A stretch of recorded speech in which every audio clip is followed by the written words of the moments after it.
Hello everyone, in this video I'm going to walk you through on how to add your East shop to a Wix website. So connecting your East shop to your Wix website in 2025 is a straightforward process, and in this video I'm just going to give you a step-to-step guide to help you get that done. So the first thing you have to do is access your Wix account and navigate to the website where you want to add your East shop. Then after that, click on the edit site to open the Wix editor. Then after that, on the left side bar, click on the plus icon, add and select app market, search for the East shop app and click add to site. After that, after adding the East shop app, click on it in the Wix editor and go to settings.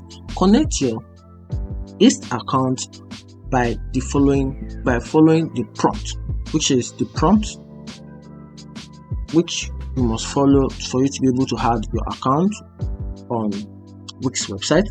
After that, customize the design of your East shop app to match your Wix website.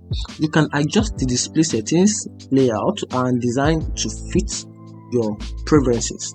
After that, once you are satisfied with the setup or the customization, then click on publish to make your East shop live on your Wix website, and that is a easier way, or let me just say a step-to-step guide to help you add your East shop to your Wix website. If you find this video helpful, turn on the notification button and follow for more.